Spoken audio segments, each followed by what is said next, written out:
Peters Township Library. Happy to welcome you all here this evening. I do want to let you know we did leave a little survey on your chairs, and I have some student volunteers that are going to be around. So if you didn't have a chance to fill those out, we'd love for you to do that. And I'm hoping... So there's Trent, he'll grab them for you. If you haven't turned it in, he'll come and get that. He'll collect your little pencils too, or if you need a pencil, he has one for you. We like to always get some input from our audience as far as future programs. So while he's doing that, I want to mention a few programs that we have happening this month.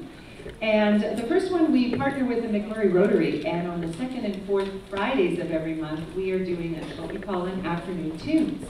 And this is an opportunity to just sing some of the old songs that you've enjoyed from the 60s, the 70s, the 80s, even before that into the 50s and 40s. So it's been a wonderful event. It's very casual. It's upstairs in our reading room.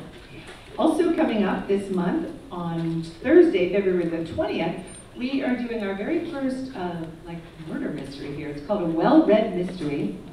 And one of our youth librarians has organized a script.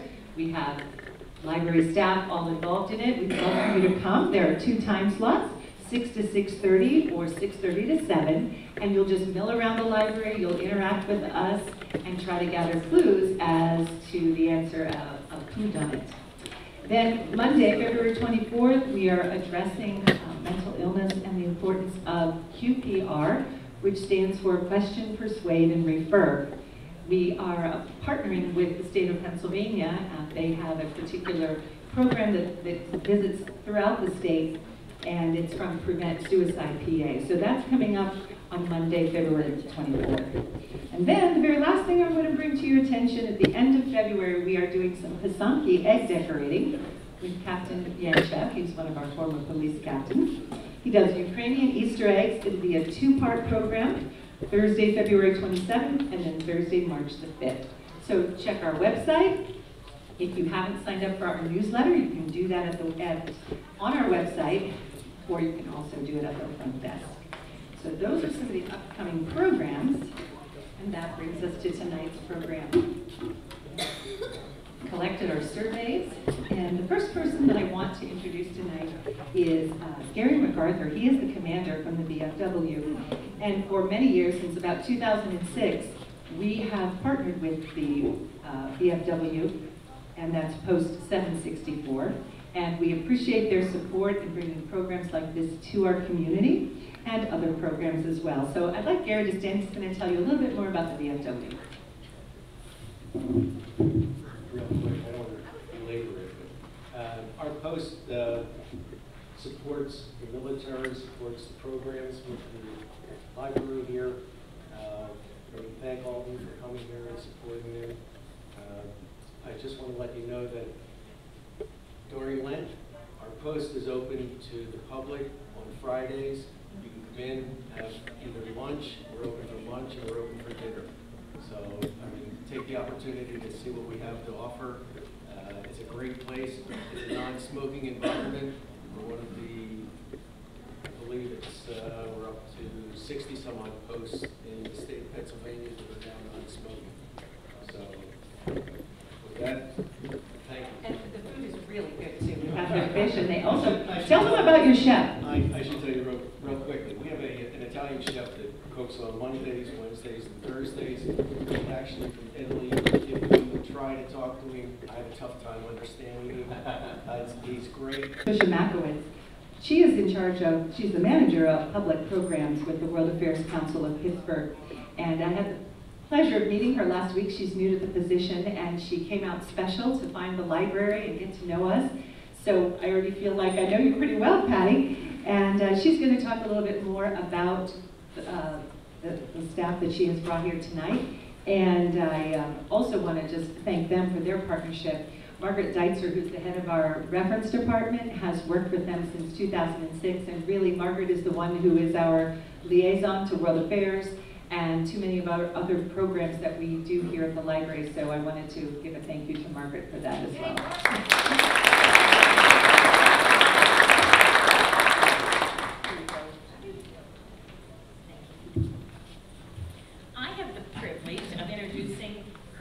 John Shine, who will be our moderator this evening.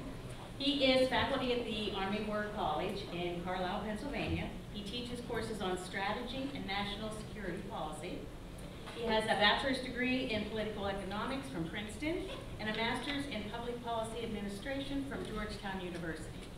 He has served in a variety of command and staff positions in the Republic of Korea, Fort Bragg in North Carolina, Fort Stewart in Georgia, the Pentagon, Fort Bliss in Texas, and Fort Irwin in California. His combat deployment includes 3 tours in Iraq and 1 tour in Afghanistan. And I will turn the program over to you, Colonel Shine.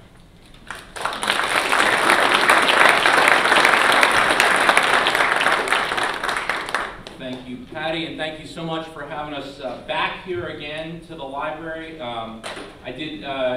Some of you, I owe an apology up front because I'm not Dr. Mike Nyberg, who has been our faculty liaison here for a number of years, and he wanted me to apologize that he was unable to make it. He's just returned from the continent of Africa, where he's been doing some work with some of our African partners over the last couple of weeks.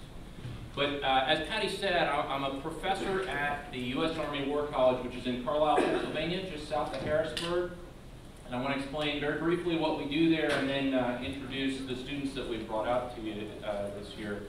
So Army War College is a professional military education institution.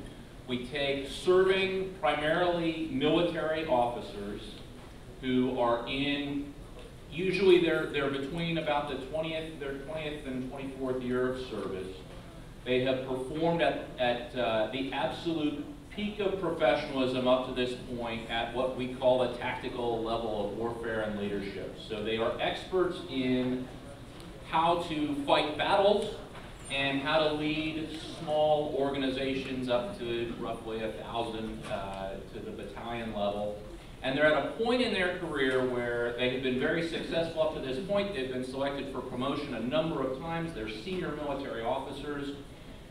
We then select further about 1/3 of every year group who is highly competitive for future service at the highest levels of our military to take 1 year off of the line out of their units, to spend a year in Carlisle at the War College doing some study, some individual research, and some reflection guided by our faculty there, focused on the transition from that tactical level to service at the national level of strategy.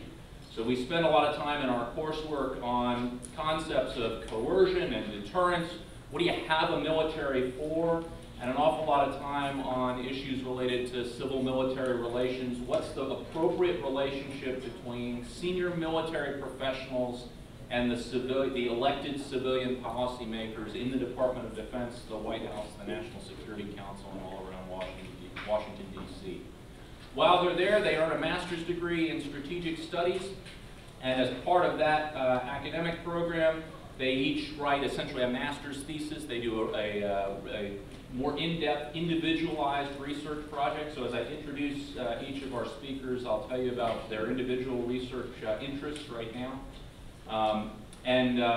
For myself, when we get to the question and answer session, they're each going to present a short talk on an area of interest to them that they've been doing some additional research into. But we're happy as we get to Q&A to talk about any issues related to national security, national defense policy, or any aspects of our bios.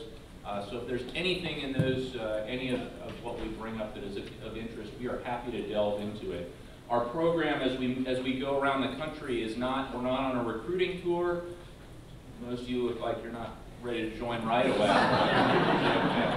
We primarily speak to college audiences at the graduate and undergraduate level. We've also engaged with a number of high school audiences, and then with more public community events like this. We're really looking for opportunities to speak to audiences that don't frequently interact, at least currently, with the military, so that we can enter into an exchange of dialogue about the issues that are most important to you and us related to our national security today. For myself, one of the areas that has been Of interest to me recently is the rise of China, and particularly China's Belt and Road Initiative, if you're interested in that. So I'm happy to field some questions and go into some discussion on that dynamic. But let me turn it over to our first speaker, Lieutenant Colonel Dave Short.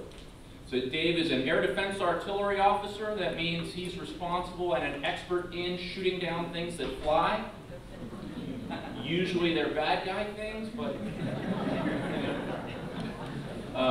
he has spent most of his career, almost all of his career, with Patriot missiles. If you're familiar with the Patriot missile system, he is truly an expert in that system. He has served a lot overseas. He served in Korea, he served in Japan, a number of different places in the Middle East. A couple of years ago, he was in Jordan supporting our operations up into Syria, and so he's got some expertise there. His strategy research project while he's at the War College is about, let me remind myself again, willpower. Willpower and the effects of willpower on leaders' decision making. But what he's going to talk to us about tonight is outer space.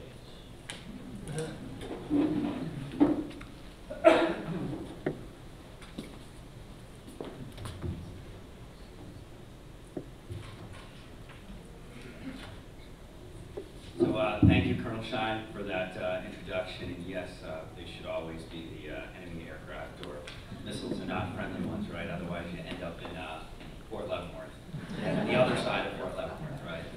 Disciplinary barracks. So good evening, ladies and gentlemen. I am Lieutenant Colonel Dave Short, and I just wanted to say thank you for having us here. It's great to be here. As I was preparing for this, I was talking to my family last week, and I'm telling my daughter Olivia, she's 10 years old, and she's asked, "Where are you going? What are you doing next week?" And I told her that we were headed out here to talk about space, folks. And she paused, and she got that like devilish smile, and she's like, "But Dad, you've never been to space." And I was like, I know, sweetie, but remember when I was in Colorado and I worked those shifts, and I was in that space position? And she goes, "Yeah, but I still think they should have somebody that has actually been to space." So my apologies, I have not been to space, but we will talk about space a little bit. So you might be wondering, why is an Army officer talking to you about space? Well, here's the interesting thing. A lot of the profound work and the preponderance of work to control space and influence it happens right here on the ground by our servicemen and women every day in uniform that now are part of the U.S. Space Forces, and they defend and protect both the homeland and our assets that are in space on a daily basis, 24/7. So I had the honor of being part of that team when I served at U.S. Strategic Command in Colorado. We can go for a moment and think about space for just a second, that place I have not been. But if you could think a few hundred miles up above you, if two objects at a high rate of speed were on a collision course for each other, what would happen if the catastrophic effect of massive debris created by a collision such as that? What I'm talking about is not a hypothetical event. This actually was a potential serious situation here above the city of Pittsburgh, last week on Wednesday at about 6:45 p.m.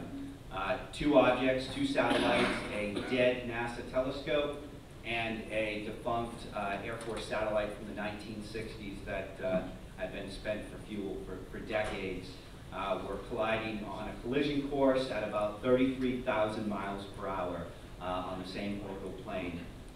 And had they struck, would have created a debris field of greater than about 300,000 pieces of debris. So that would have been a significant event. It didn't happen. It was what's called a near miss by about 59 feet. And yeah, it's real close. So what is the impact to that? Not that we would need to be worried about debris raining down on us here in the Pittsburgh area, but it would have catastrophic effects with that amount of debris, depending upon trajectories of affecting the other constellation of satellites, things that we depend on every day, from telecommunications to global positioning systems and using your phone to navigate, to just conducting a financial transaction, because that relies on the timing, the precision timing of satellites. So we'll talk a little bit about that, but let me rewind a little bit and just cover. I'm going to take an approach here and talk about the past and how we got here, what the current environment of space is like, and then we'll end with a short bit on what the future of warfighting in space is. So we tend to think of space and history. Sputnik, we all learned, that was when we started the space race. But we started in space before then, and it was actually in September of 1944. And that was when Nazi Germany launched the B-2 rocket, the first one that impacted in Paris, France. And then subsequently after that, the Nazis would continue to shoot 1,100 rockets at the city of London, killing thousands of civilians. So that was humanity's first relationship with space as far as crossing the barrier with a man-made object that would cross into space. Our relationship with space was born out of warfare and the employment of those rockets and missiles.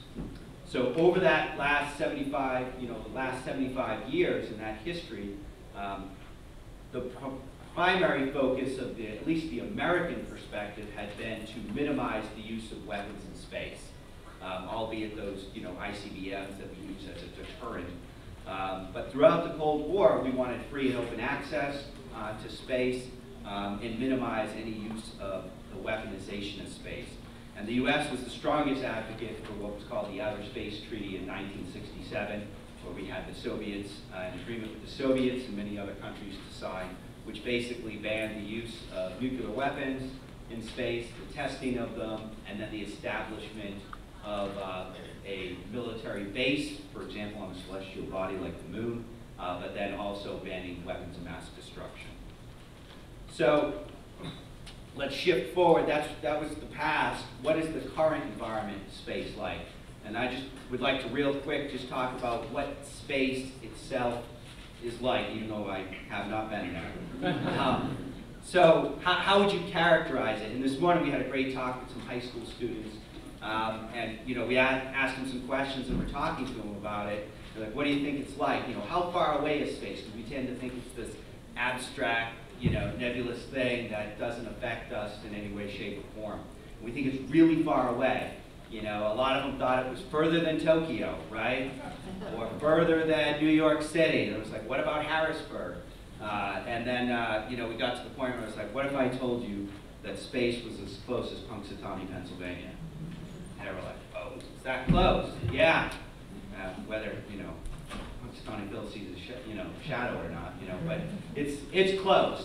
It's only, roughly 60 or so miles when you go straight up in space. Height-wise, it's not a challenge to get there. That's not what all those rockets and energy is designed to do. The height's not the challenge. Speed is the challenge. And it's one of the fundamental issues with space, especially when you're talking about orbit, to be able to go that fast.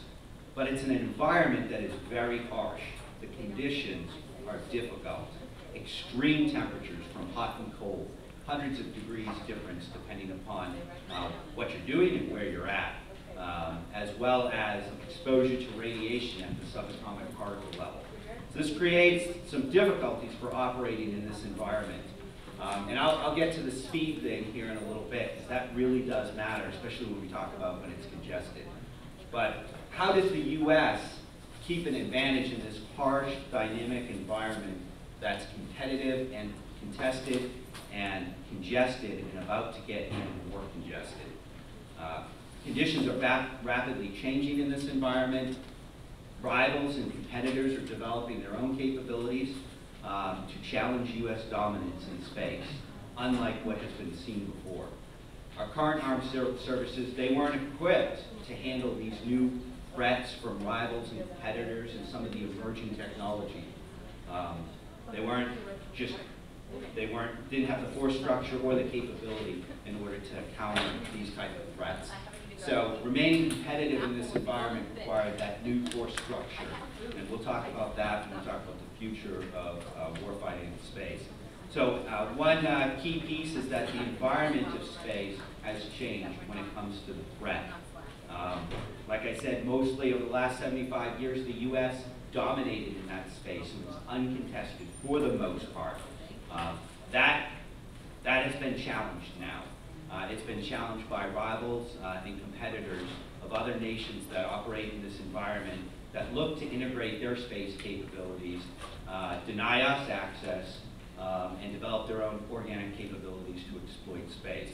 They observed us in the U.S. in the first Gulf War using precision-guided munitions and how the U.S. would exploit space to the advantage of our armed forces and the joint force. They took note and they adapted. So currently today, adversaries threaten U.S. operations in space with things like reversible jamming, directed energy weapons, and anti-satellite technology, what's called ASAT capabilities. That includes kinetic destruction of on-orbit satellites. These changes and capabilities present a clear and unambiguous danger to U.S. assets in space and our allies. So it's an environment that's complex, changing, it's defined by constant competition, and fundamentally different than the conditions during the early days of the space race or the Cold War. And some examples of that is both China and Russia. 2015 was a banner year.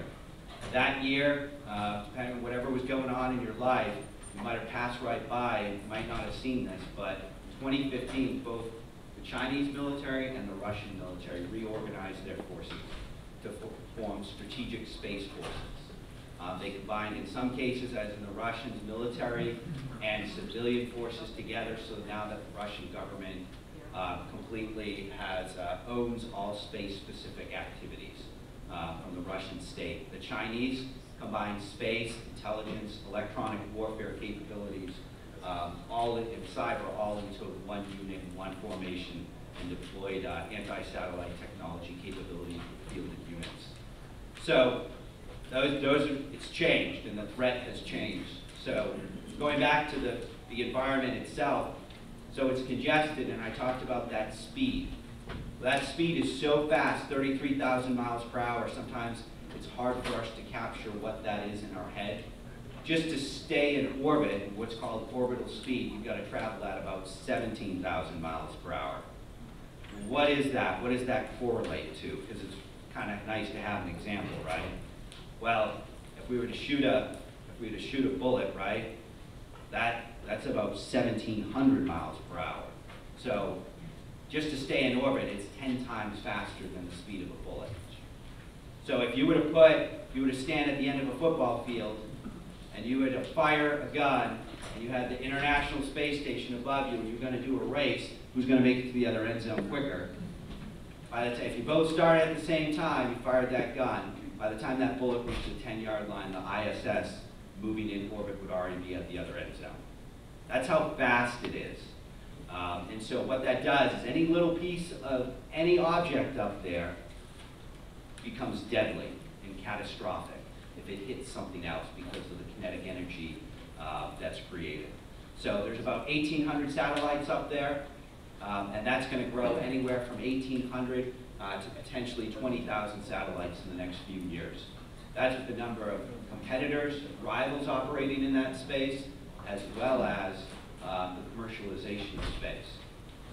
So that's where it gets me to the point of what's the future of space? It's going to be very congested, and it's going to be contested with our rivals. And so that's why there's the development of the Space Force and the establishment of it, because it's just a different environment than it's been before. And so that Space Force is there as the sixth branch of the service, newly established branch of the service, and for now the smallest. But it's there to maintain free and open access to space to make sure that the U.S. has access to that environment, because rivals have challenged that. And they are there to defend our assets that are there, and then deter enemies from taking any hostile action, and then at the same time, if necessary, defeat threats that pose a danger to U.S. assets and our national security. So I appreciate you listening, and I look forward to any questions you may have about space, the environment, or if you have questions related to that on things like technology, like hypersonic vehicles, or directed energy, or anything associated with space. So thank you very much.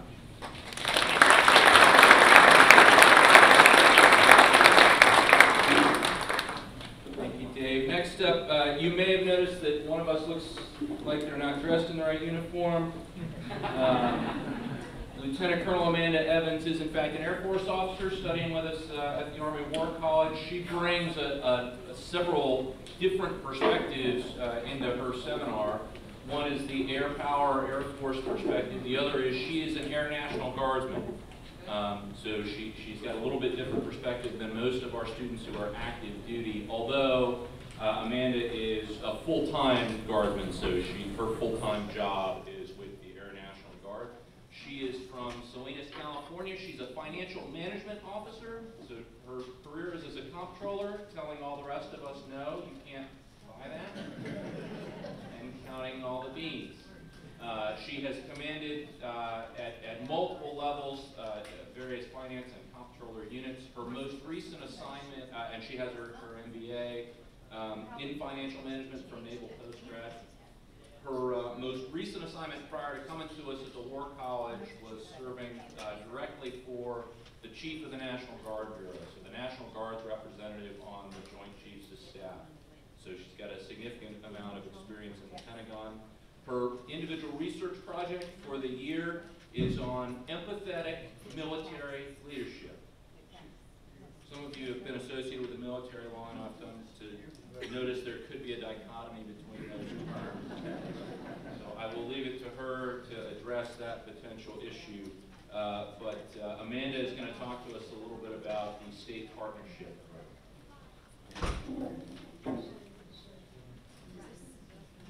Good evening. Thank you so much for your introduction, sir, and thanks for tonight for having me and all the hosts and everyone who's worked to put this together. We really appreciate it. Like Colonel Shine said, tonight I'm going to be talking about state partnership programs. And this is a unique way that the Department of Defense promotes security by building relationships with our allies and our friendly nations. Now, how many of you know that in September of just last year, 5 months ago, that Governor Wolf went to Lithuania? Anyone? No. One person. Right. So he met with over 100 Pennsylvania National Guardsmen who were actually performing training missions for the Lithuanian armed forces. He was able to witness firsthand these two countries working together to foster interoperability and build relationships. This was just one event of over 30 events performed by the National Guard of Pennsylvania and Lithuania in 2019 alone. And this, again, is called State Partnership Program. What I want you to gain tonight from my short speech is how America uses alliances and partnerships around the globe to give the United States an unmatched advantage over our competitors. State partnerships are cost effective, they leave a small footprint, and they broaden the pool of foreign partners around the globe. I'm going to first explain the State Partnership Program and then cover 3 reasons why strengthening partnerships through building alliances is basically vital to the success of our military. I'll talk about how the program directly supports the National Defense Strategy, and then I'll talk about the importance of interoperability. And last, I'm going to demonstrate how relationships matter.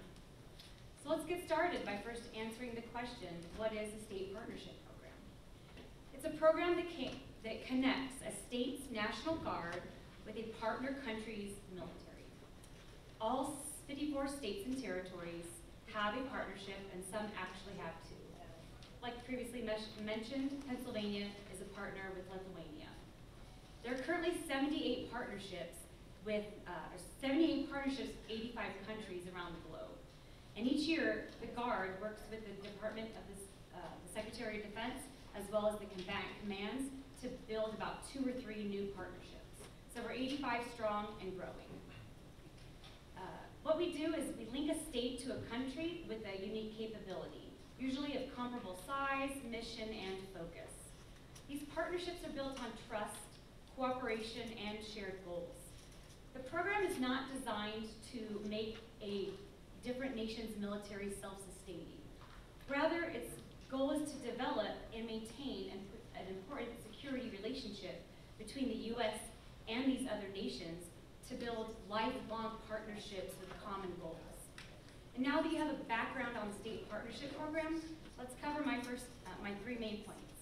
And first, the 2018 National Defense Strategy has 3 lines of effort. One is to build a more lethal force. Another is to make the department have greater accountability and affordability, which of course is important in my line of work as a comptroller. But third line of effort is to strengthen alliances and to attract new partners. So the State Partnership Program directly supports and executes our national defense strategy. State partnerships provide a durable, asymmetric strategic advantage that no competitor or rival can match. It is a network of allies and partners that make a force multiplier that help the United States achieve peace and deter, if necessary, and then if necessary, fight an adversary. Which leads me to my second point, how partnering with other nations increases our interoperability. Given a future threat, we work together with our allies and partners to fight against an adversary. And the only way we can know how to do that together is by working together. Now, could you imagine being a quarterback of a team, and being pulled from that team, and being put on a new team with all different members, and have never practiced together? And you're being told that tomorrow you're going to go play the Pittsburgh Steelers. Do you think you're going to win? Probably not. If you've never practiced together, the chance of your success is slim. So the state partnership programs are built to avoid a situation like this. Not necessarily in football, but in flying fighter aircraft together, or performing humanitarian assistance or disaster response together. Even cyber defense and communication security. All these things that we practice when we partner with other nations. Working with our partners increases our interoperability and ensures our defense enterprises can work together effectively in peace, which is in practice and exercises with the military, but most importantly, in conflict. You see, increasing our strength in peacetime will only improve both nations' capabilities in times of conflict.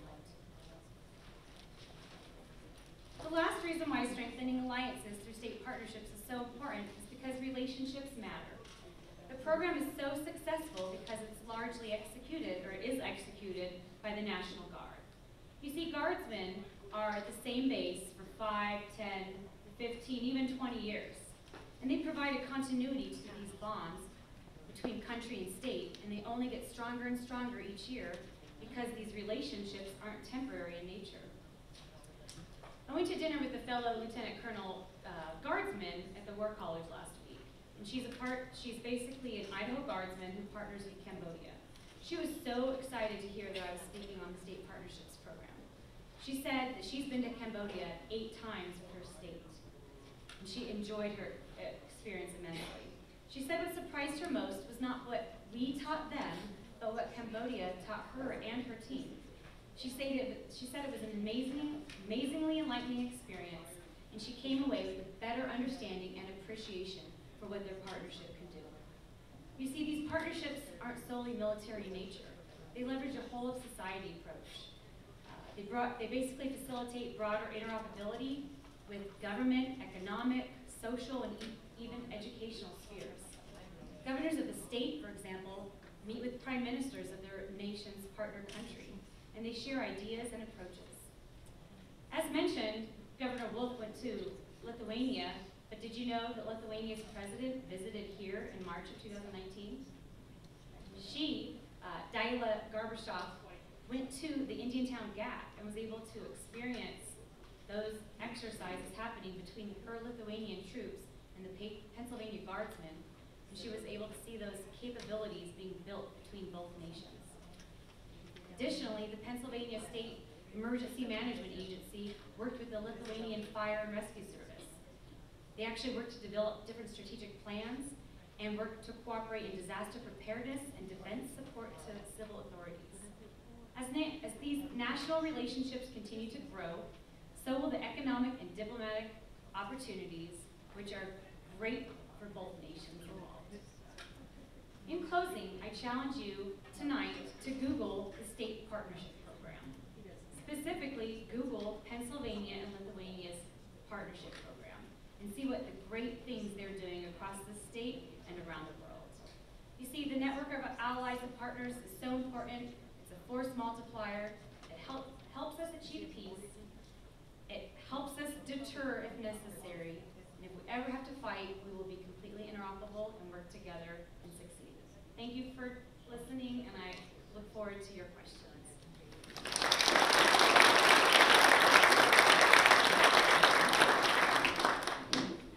Thank you, Amanda. Last, let me introduce Colonel Joe Bacino.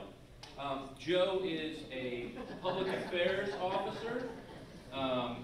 So he's supposed to be an expert in communicating with the public. We'll see how he does. He's from Deer Park, New York. He's got a master's degree from Georgetown University. I think it's safe to say that the real highlight of his career was the two-man tent that we shared together during the invasion of Iraq in 2003. You learned a lot. Unlikely. He's done a couple other things. He has served all over the world. He's spent a lot of his career in and out of the Pentagon in Washington, D.C., and quite a lot of time at Fort Bragg, North Carolina as well. He served recently as the public affairs advisor to Mr. Pat Shanahan when he was the Deputy Secretary of Defense, and then for all of Mr. Shanahan's time as Acting Secretary of Defense. Joe is in his most recent tour in the Pentagon, he was integral in the update writing our current policy on transgenderism and transgender service. And I still can't believe this is actually true. He performed his one-person, one-act play, The Only Man Who Knew, for 2 nights in Washington, D.C. And I don't even know what to say about that.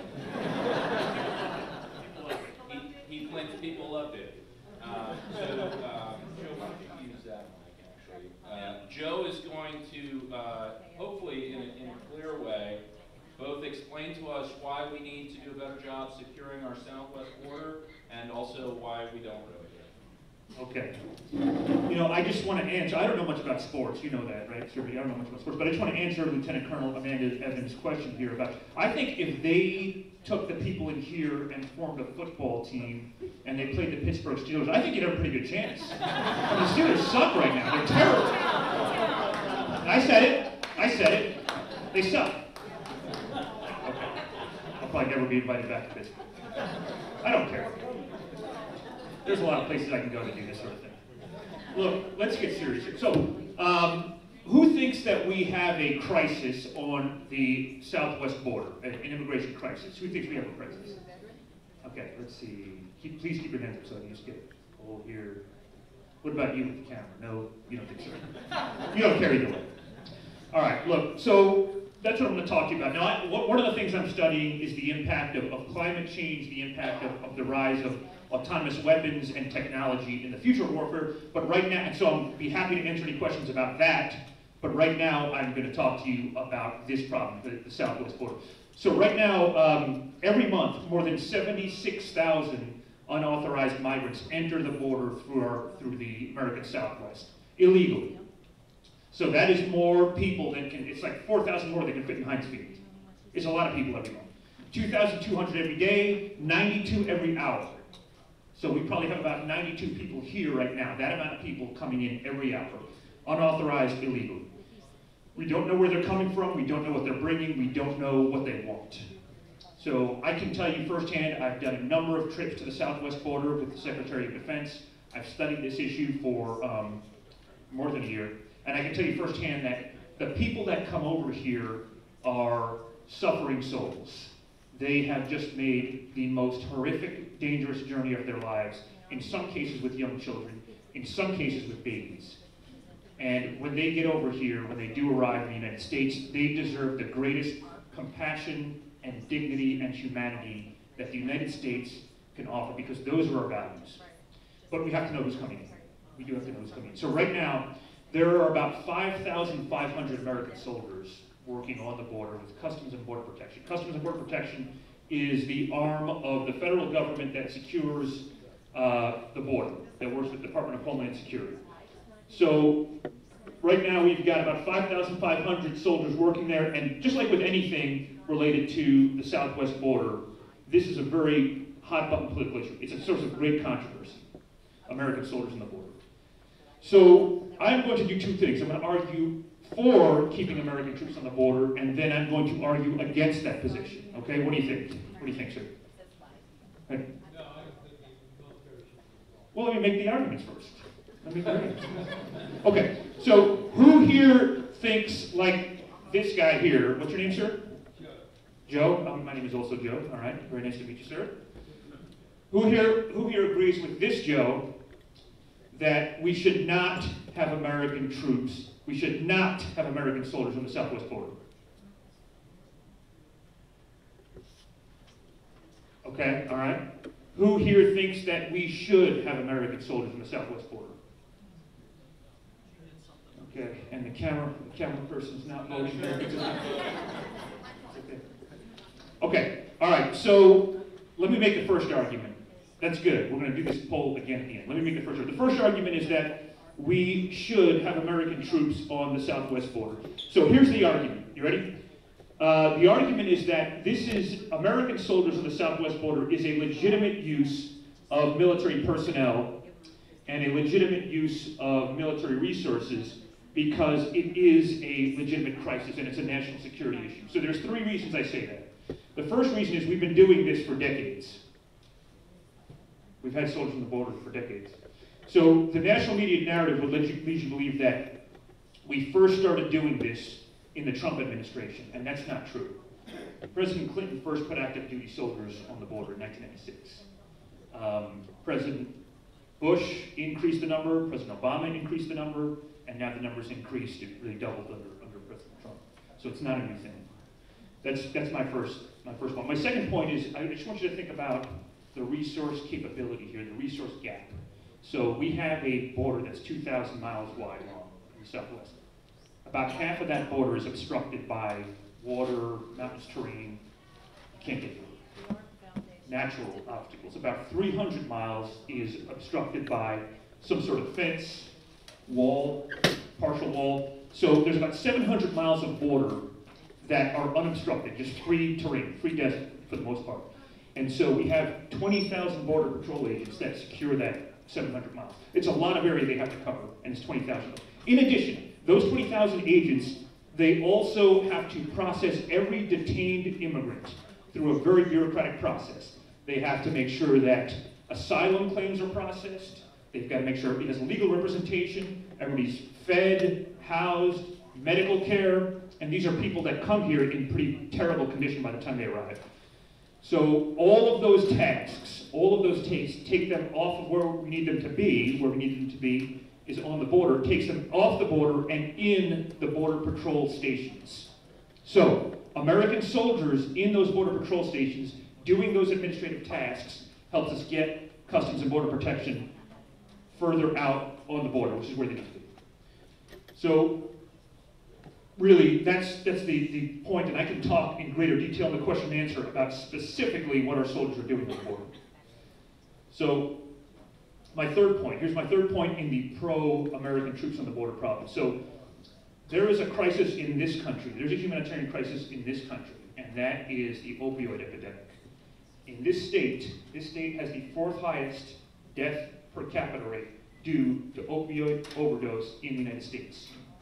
38 people for every 100,000 Pennsylvania residents. Fentanyl, a particularly deadly synthetic opioid, is coming here through the southwest border. It's made in China for the most part, but it traffics in here through Mexico.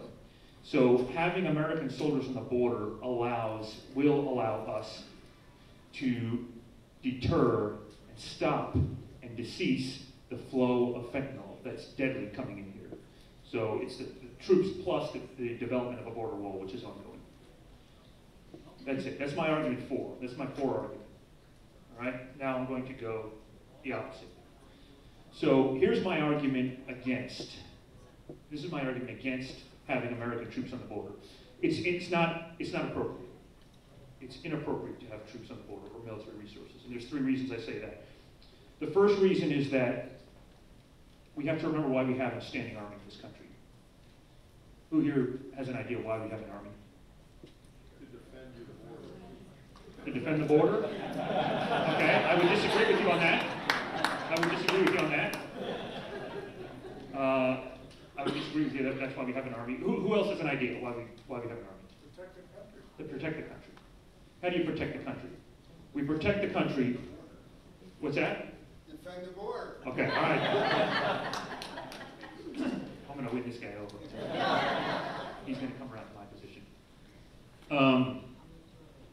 Him and Joe are going to team up here. They're going to be on the same side. So, you know, we have an army to kill our nation's enemies, effectively and in large numbers. That's why we have a standing army. We have to protect the nation from our enemies. And if our enemies know, and our adversaries know, that we can impose costs on them, they will hesitate to take action against us. But we have to be ready to kill our enemies tonight. Anything we do should be towards that end. Anything we do should be towards that end. And the border mission detracts from that. It takes soldiers away from training for combat, and it puts them in these border processing stations. You know what I'm talking about. And it puts them in these border processing stations where they don't even carry weapons. And they don't train for combat tasks for 7, 8, 9, 10, 11 months, 15 months at a time. So that's my first reason. My second reason is, who is the guy that said we have an army to protect the border? That's not why we have an army. We have a department to do that, the Department of Homeland Security. It's in their title, Homeland Security. Their mission, border protection. If that agency is not fully resourced, adequately resourced to defend the border, that is a problem for Congress to solve. It's not a military problem. My third point here in the anti-campaign is that, look, I worry about our soldiers being politicized. This is a politically divisive, it's toxic. Anything with the border is toxic. I mean, I've been all over the country with this border stuff. Anywhere you go, you can't even really talk about it for the most part. I just worry about our soldiers being used almost as a political prop to support a campaign promise during a presidential campaign. We must keep this uniform apolitical. We must be above the fray. This uniform has survived 44 presidential administrations, and it will survive 44 more. Presidents come and go. Elections come and go. Congress come and go. This maintains, the uniform maintains the dignity of the uniform. So we have to keep our soldiers apolitical in order for that to maintain.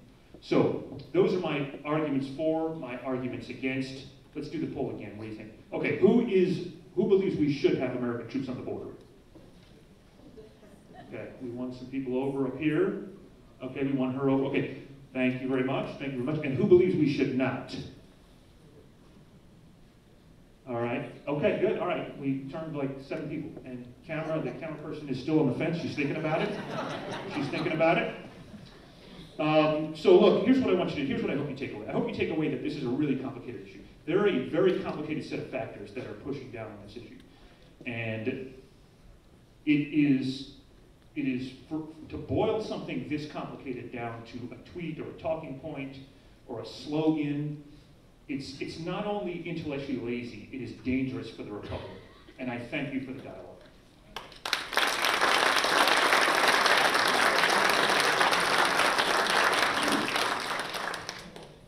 Can you imagine sharing a 2-person tank? I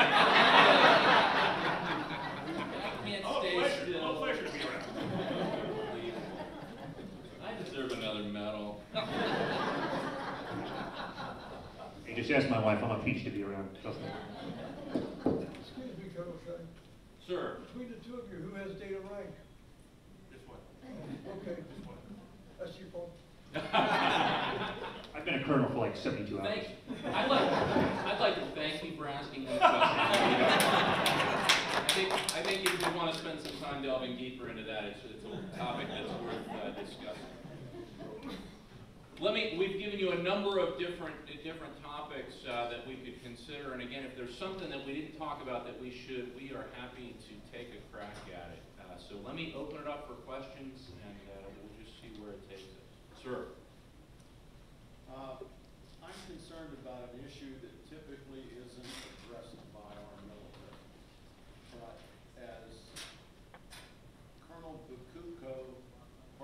Absolutely close enough. Joe. The uniform is sterile, if I can put it that way. It's neither left nor right. Under this particular circumstances in this nation, we're seeing a struggle, a divide between the left and the right.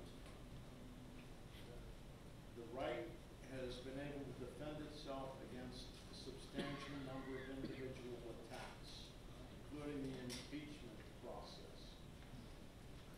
My understanding is that there's going to be an effort made to destroy our economy during the next 6 months, so that by October, we're going to find ourselves in a recession with a drop of 10 to 15,000 points on the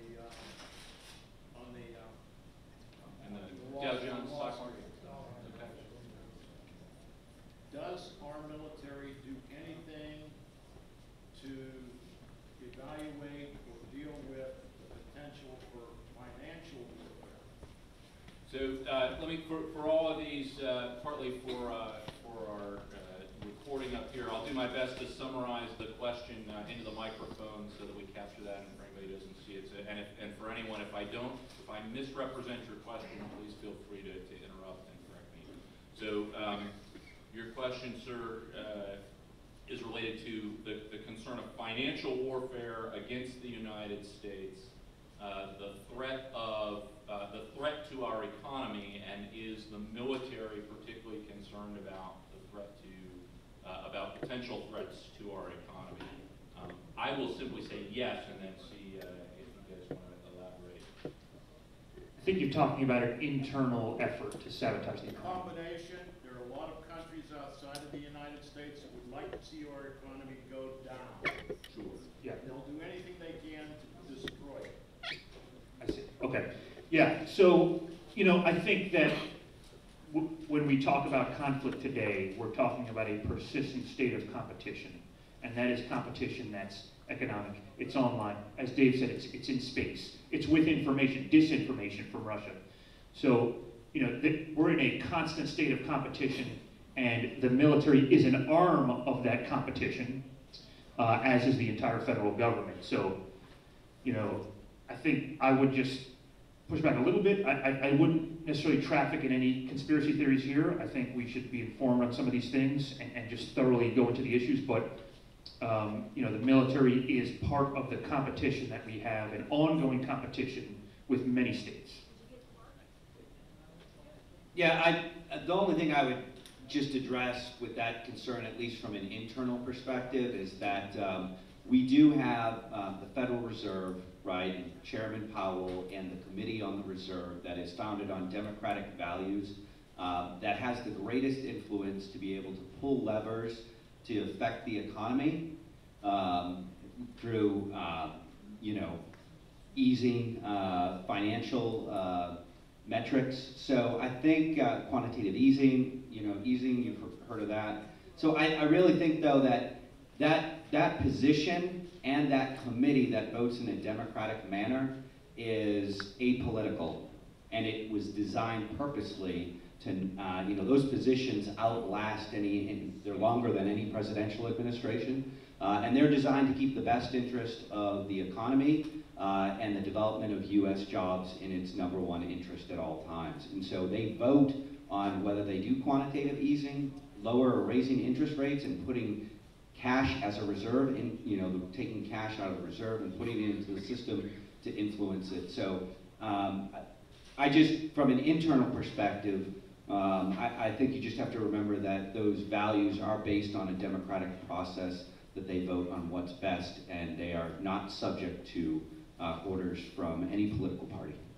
So, and I would add to that. So both gentlemen have referred sort of to other arms of our government for the most part, and I would say we're all professional military officers. Our area of expertise is in the application of military power. We certainly recognize that the military power of the United States is founded on an extremely strong economy that has been the largest in the world for almost 100 years. So we're very much aware of that. We also recognize that there are limitations to what military power can do, but there's a lot of interlinkages. We don't have a naval officer with us, but as an example, the United States Navy for decades has been the guarantor of freedom of navigation and freedom of the high seas in the global commons, because since before the founding of our nation, we have been a seafaring, sea trade-based economy. We continue to be so. And so the military remains very concerned about threats to that. We also, frankly, are humble enough to recognize there are several other organs of the federal government that have a greater expertise in the specifics of things like economic competition and have better and more appropriate tools to respond to. If I could just do one last close step. So you mentioned the impeachment, the attacks from the left on the right, and vice versa, and the election. Those things are of no consequence to your Army. No consequence. Your Army will be ready to kill our nation's enemies tonight, irrespective of who wins the election, what happens with the impeachment, etc. Sir. Could you address cybersecurity and particularly what's the civilian input into what you got?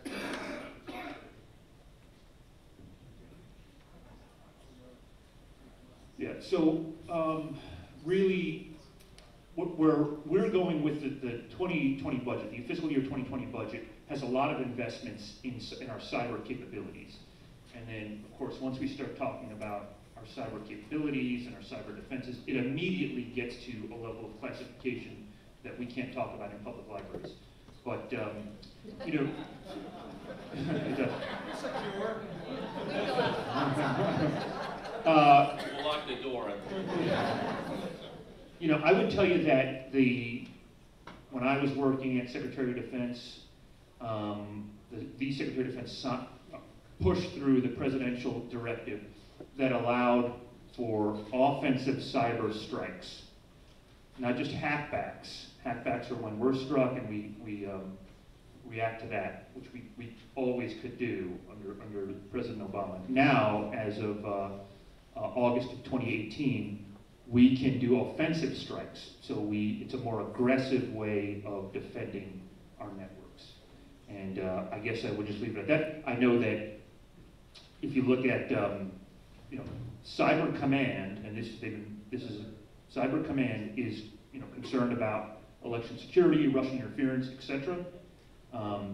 And they are hardening our defenses for that. We're concerned about our cyber strikes. We do have outreach with the civilian community with regard to this. When you start talking about it, it's like the legalities sort of blend into each other, because is a cyber attack a crime, or is it an act of terror? Was it, so the bottom line is really a lot of that is Department of Homeland Security working with Cyber Command and the Pentagon. And if I could expand a little bit at the theoretical level, because I'm the professor of the group. If you think about deterrence, it's easy to conceive of in the realm of nuclear weapons. When's the last time we used a nuclear weapon? Every day, I would argue. We use our nuclear arsenal every day to deter everybody else. How does that work? Well, you got to have a capability. So in the nuclear realm, we have the capability to deliver a nuclear warhead of lots of different sizes, essentially to a pinpoint anywhere on the world. So you got to have a capability. You got to be credible, so everybody else, your potential adversary, has to know and believe that you actually can do what you say you can do. And you've got to demonstrate a willingness to use that capability. So they not only have to believe that you could do it, they have to believe that if they push you too far, you will do it. That's how nuclear deterrence has worked since 1945.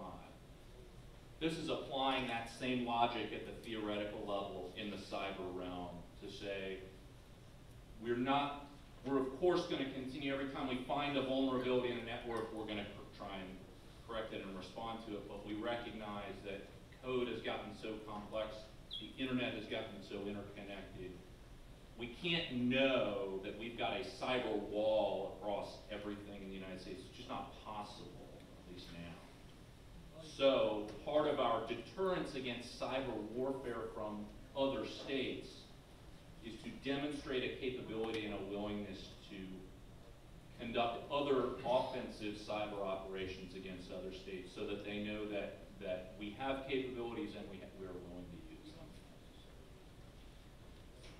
Anyone branch responsible for cybersecurity? It's a combatant. It's a combatant command, so it's joint. All services are in that command. Can you repeat that question? Sorry, the question was, is there one particular service that's responsible for cybersecurity? And the answer is it's a joint command. Sir, in the back. Yes, I have a question about space, and I realize no one's been to space on the panel. And I'm not able to answer it, but here we go. So there's all on the Earth, we have all these planes flying around. There's air traffic control that controls them, so they don't run into each other. Is there anything or any organization or any system that manages all this stuff in space, and can anyone put anything they want up there? Yeah. So the question was about how we manage the traffic that goes into space and what's in orbit, like we do on Earth with air traffic control. So if I could be as concise and simple as possible, the answer is yes, somewhat, and yes. Yes, there is notification when assets or satellites are put into orbit. And previous to U.S. Space Force, that was just stood up, that mission was done by what's called AF Space, which is Air Force Space.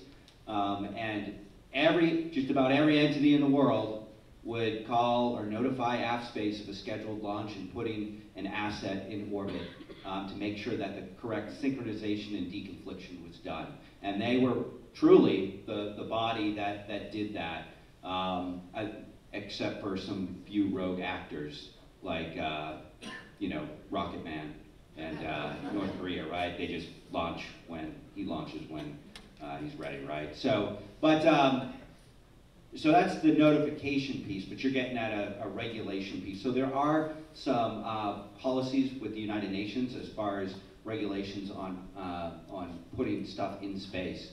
And there's been a call for greater regulation. But then there's the piece of, just because you notify somebody and you say, I have X payload aboard this vessel, does that really mean that's what's on there? And how do you check that? Well, that's where U.S. Space Force now comes in with some of the sophisticated instruments to be able to check and verify what folks are what they say they are putting in orbit is what is actually in orbit, based upon the activity that it's doing, the path that it is on, and some super high-speed sensors, both on the terrestrial, here on the ground, and then up in space itself. But there is a bit of a call for greater, greater regulation to, from the military side, that somebody else pick up some of that mission, since there's a deep commercialization of space. And there have been options put out there that the Department of Commerce, for example, and the U.S. government pick up that regulation piece. But we'll see if that comes to fruition. Dave, if I could follow up, are there other states or non-state actors that either do that or compete? How would you characterize the U.S. capability versus other potential actors to do that air traffic control kind of? Yeah, absolutely. So it's part of the, getting at the competitive piece. That's it is now truly a competition, right? So the U.S. being the sole provider of that, we start to see the Chinese government has started to invest in ground stations across the globe to also track objects and play in that space, if you will. So that's become a concern as far as competition and working with other civilian space agencies to compete with the U.S. On that level. And right behind. So, as of right now, someone could take a .38 rifle and blow a hole in a coolant jacket on a transformer, and if you did that enough, you'd take the U.S. power grid down pretty easily, actually. Do we have anything in place to ensure the U.S. power grid doesn't cascade fail because it's all linked together? And that works on almost every utility, actually. They're all so old and not really haven't been upgraded. They're very vulnerable to external threat attacks. Do we have anything in place for that? Yeah, so on the one hand, I will say, I think we will very quickly go beyond the area of expertise of anyone here. To your first point about, it was asking, the questions related to the vulnerability, the physical vulnerability of our electrical grid across the United States. Tens of thousands of transformers and substations all over the United States that you said you could shoot a 30-06 through, take it down, and it's so interconnected, the risk of doing that in enough places, enough times, to cause a major cascading failure. So the short answer is, I don't know, and I don't know if any of us do. What I do know is, in response to that particular concern, the government, the Department of Energy primarily, has identified that specific vulnerability and we are investing money in what I'll call hardening those locations. So creating fences, for example, that are farther away, creating physical barriers that would make it identifying where someone might go to shoot. So, and the other side of the interconnectedness of the electrical system, I'm just not. And just one thing I would add from a National Guard perspective, if something like that did happen, they would respond, and you would see a big response from your state's National Guard to take care of you in the beginning part of that emergency situation, disaster response. Sir? It is much faster or hypersonic missiles than ours, and how did China get it first? The question is, how much faster are hypersonic missiles than ours, and how did China get it first? And Dave is the perfect person to answer that. Yeah, so there's a lot of hype about hypersonics, right? So there's, He was practicing that in the car on the way. I've been working on it all night. So the problem, with hypersonics, the challenge isn't going fast, right? We've been able to go hypersonic for a long time. The real issue is maneuverability, and it's maneuverability of a vehicle to impact precisely at the point where you want it to. Things get from space and an atmospheric piece. There's a lot of different stresses and pressures that make it very difficult to put a hypersonic precisely on a target. I will get to the China part real quick, but there's a lot of hype with a lot of information out there put out about threats from Russia and hypersonics, and there's questions about the credibility and the validity of that. And then the Chinese, were developing for a long time hypersonics. The US did not invest in an offensive hypersonic capability as not to initiate a one-for-one arms race in that either for a very long time. But once you start seeing the competing in different areas, it becomes you either play the game or you don't, right? So you've got to compete. And so now there's been investment in hypersonics. It is not that the US, from a science and technology and research and development standpoint, has had years in the field of hypersonics with some of our national laboratories and the development of offensive systems. But the decision to go ahead and now go with capability development to fielding and production is now full ahead based upon the threat. And then also in parallel to that, the defense against them. So from a missile defense standpoint, a hypersonic can defeat existing missile defense systems because they are designed to shoot down ballistic trajectories, not those that are maneuvering at high rates of speed. And so in parallel with the offensive piece and some of the early research that was done, the Missile Defense Agency is developing the capability to move forward with hypersonic defense. And correct me if I'm wrong, Dave, I think I don't believe China has deployed a system. Russia claims to have 2 working hypersonic missiles that they have out in the field. Correct. Yeah. So there was somebody up top, sir. Yes. Rear Admiral Colin Green, head of the SEAL Brigade, just resigned this week. Secretary of the Navy resigned, and it's over a difference of opinion with civilian leadership. And I always criticize if you wear the uniform, but once you hang the uniform up, become a civilian again, you're able to do that. Former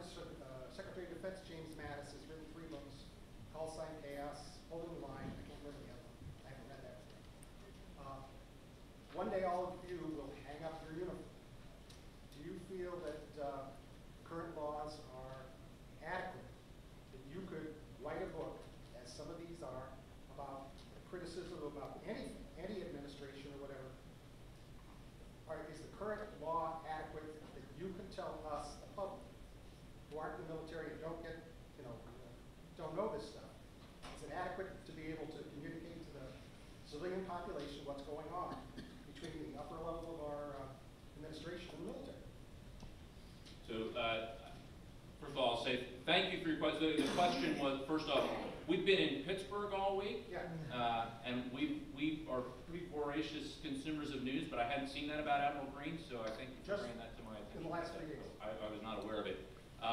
The question was related to retired military officers, particularly flag level generals and admirals, and whether the current U.S. law protects retired military officers from being able to, once they are retired, being able to speak out publicly and communicate with the public about things that they may have concerns about from their experiences while serving in uniforms. That's correct.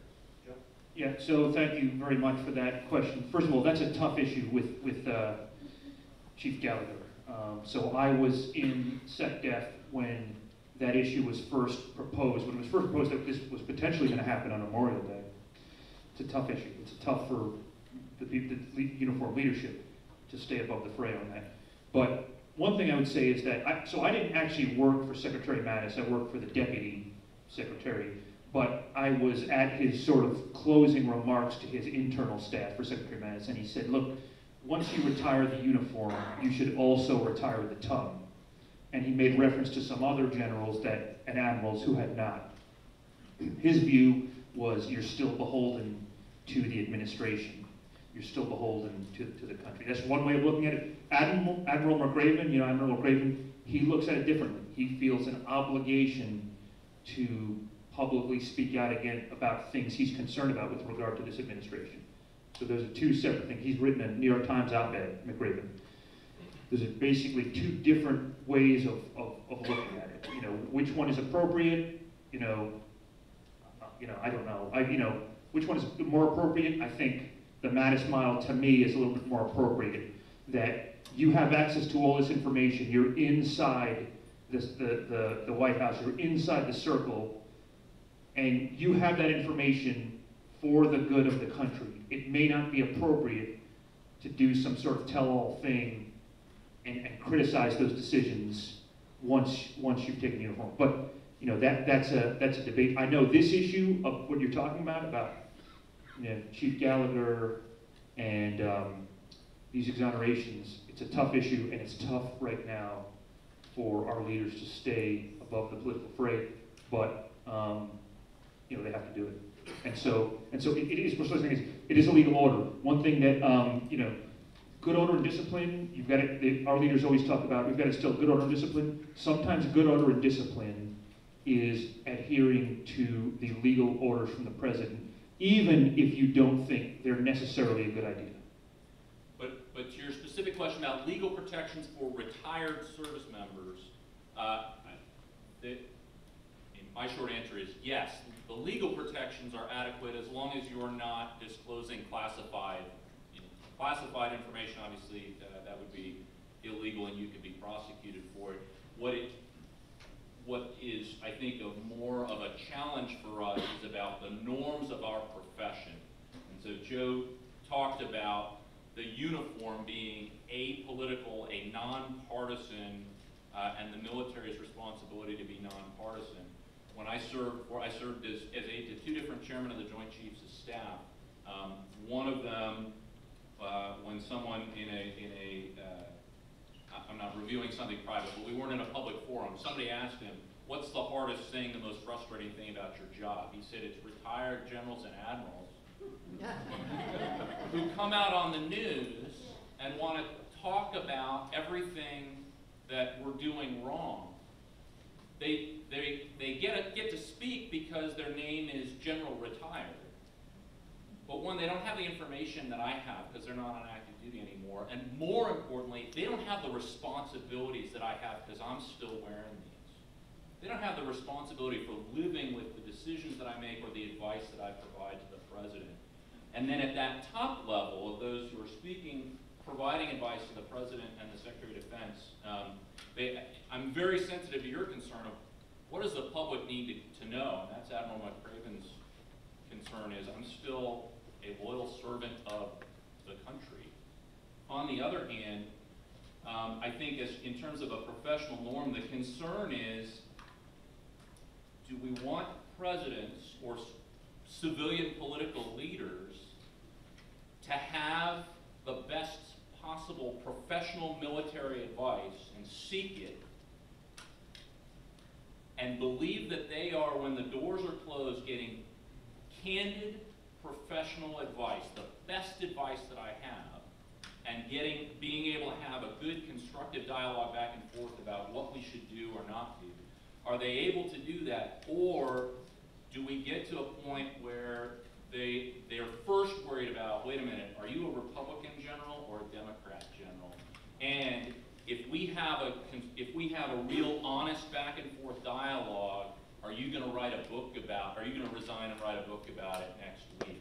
If we get to that point where that's the first thing in the decision maker's mind, then there just won't be any uniforms in the room when the decisions are made. They'll just be made by non-professionals without the benefit of professional military input. So I think, for me at least, that's the greater concern, at least right now. But I haven't been in that. I'm also not an Admiral McCraven or even an Admiral Green to be in that position. They're hard personal decisions, but we do have a concern about the norms of the profession. Sir. So it was great to hear Colonel Evans talk about international partnerships, which I'm absolutely passionate about myself from the outset. But of course, for 17 years plus, we've had a great alliance in NATO, depending on the West. My question is, what do you think about the long-term credibility and future of NATO, in particular given the fragility of the Baltic states, now part of it, and also Turkey, and what they've been doing recently with the F-35, S-400, and now coaching up to Putin? How do you see the West's future security? Oh, I'm sorry. Thank you for reminding me. The question was primarily about the viability of NATO specifically as a defensive alliance. So NATO formed under United States leadership at the end of World War II in response to the threat of the Soviet Union and the communist bloc in Europe. The sort of cliche is designed to keep the Russians out, the Americans in, and the Germans down in Europe. And pretty effective at least 2 out of 3. The question is, are we concerned about the viability of NATO as a credible, back to my comment about deterrence, a credible deterrent force, particularly I think against the Russian, well, you mentioned Turkey as well. So, member of NATO. Yeah, so Turkey as a NATO member and yet operating in direct frankly, facing opposite sides of the border in Syria to United States soldiers, operating in concert with the Russians, buying a advanced Russian air defense system, and the concerns for us about the transfer of technology of our aircraft to their air defense system and some of those potential vulnerabilities. And then the vulnerabilities in the Baltic states, Latvia, Estonia, and Lithuania, all of whom are NATO members right on the border of Russia. And I have lots of thoughts, but we'll see. Okay, so from a NATO perspective, I think it's still an important alliance. I think that the president, when he talks about the 2% that he expects people to pay, I think that countries are trying to get there. In China, there are countries that they're trying to get there, and I almost feel not ready to answer this question, but yeah, I'm going to let you. Okay. You want to talk about Turkey? Yeah. I just want to talk about a little bit more about NATO, sort of writ large, rather than specifically about Turkey. But one of the things so now I'm giving you my personal opinion, right? Even though she's filming me, So now I'm giving you my personal opinion. One of the things that I think that I agree with this administration on is that it's important to question the value that NATO provides to the United States and our interests. It's important to value. First of all, it's important to question our international institutions, and it's important to question NATO and the value we're getting out of that, and the value it provides to our interests. So, the issue with Turkey is particularly concerning. There's a lot of our alliances with NATO, there's a lot of our partners with NATO that we should question. And I think, our institutions are being questioned, and our notions of capitalism and democracy are being questioned everywhere in the world. NATO is being questioned. I think the next 20 years are going to be an inflection point for NATO. You know, perhaps there's some other construct that will provide greater value, or perhaps NATO is something that is beyond its utility that Colonel Schein talked about. Its post-World War II world order may be in some ways either slowly collapsing or moving to something else. Was extremely important to their security and their own interests that did not align with, obviously, the alliance. And so, but it does complicate things greatly. But when you kind of change the perspective of where they're at least you can see where they're coming from, at least on some of the issues. If I can address a little bit the Baltic challenge, one of the things we talk with our students about is some of the international relations theory and sort of how does the world work. So post-World War II, the United States led the West in establishing the UN system, in establishing the Bretton Woods economic system to govern how world trade or world economic interactions would go, and the GATT WTO trade system. And we have led the richest and most powerful countries of the world, even when the communist bloc was still a thing. The U.S. still had all the richest and most powerful allies.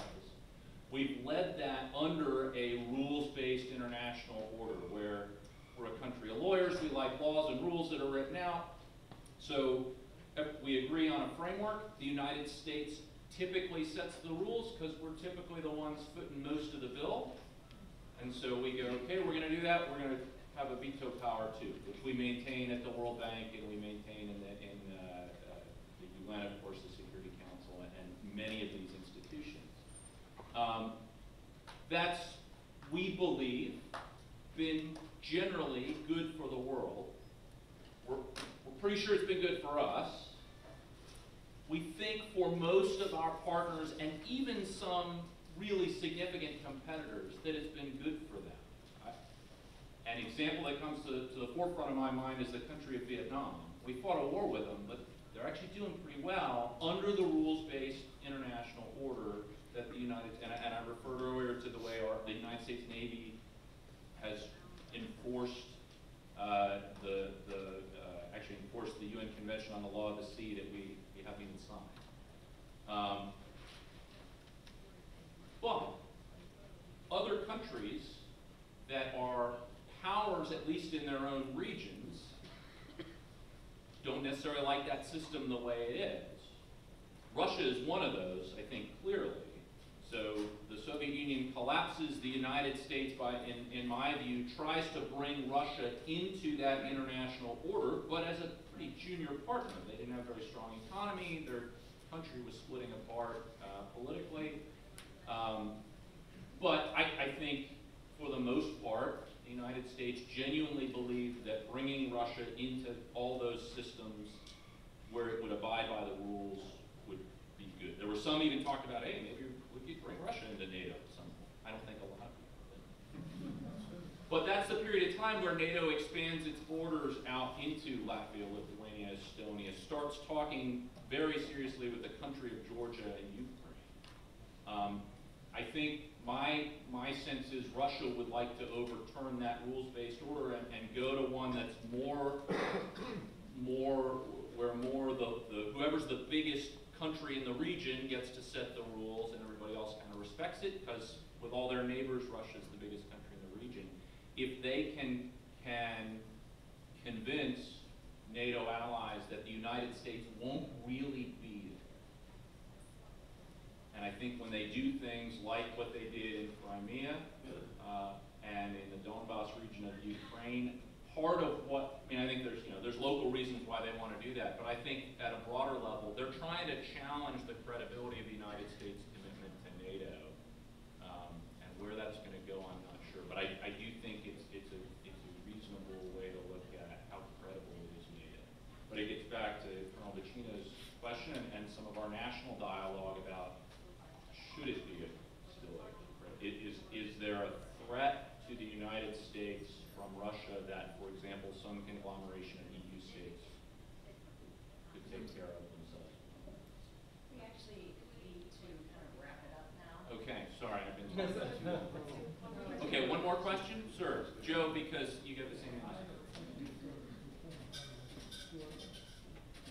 You said that there's competition between China, Russia, and the United States in space. Now, does Russia have the economic ability to sustain a competition?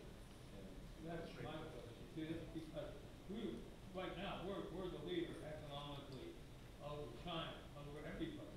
Russia is struggling with economics, I think. Yeah, the question is in space in particular, Dave said that there's a competition in space primarily right now between China, Russia, and the United States. Specific to Russia, does Russia have the economy to sustain that competition against the United States or even China? Thank you. I'm glad you asked that question, right? So, so when it comes to when it comes to the economic piece, you leverage what you're good at, right? So Russia made a deliberate decision to combine military and civilian control of space in 2015, and the U.S. at one point made a decision when we retired the space shuttle, and hearts broke, right? Because everybody loved this, the space program, and how could we do this? Well, there was a deliberate decision to leverage what you're good at, go to the privatization sector, and leverage the commercial sector to be more competitive in space than our rivals.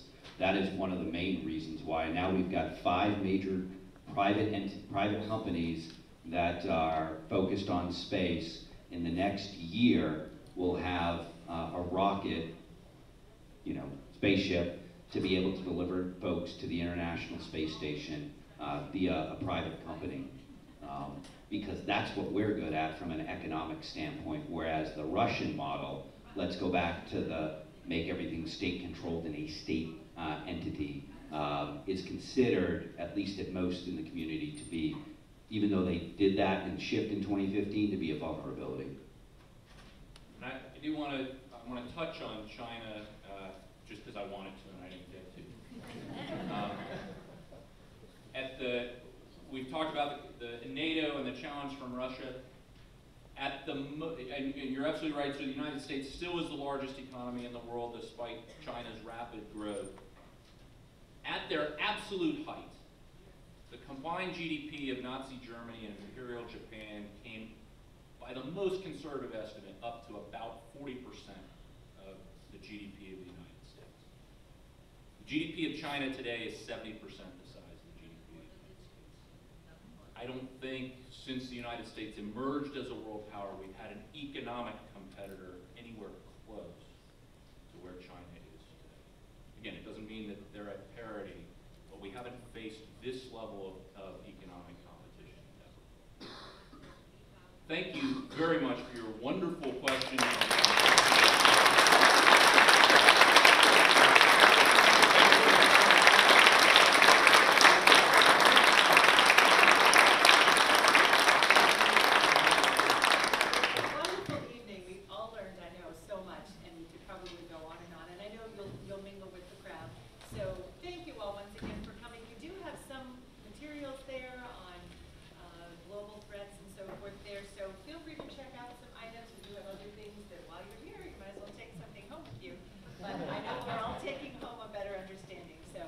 And the World Affairs Council has all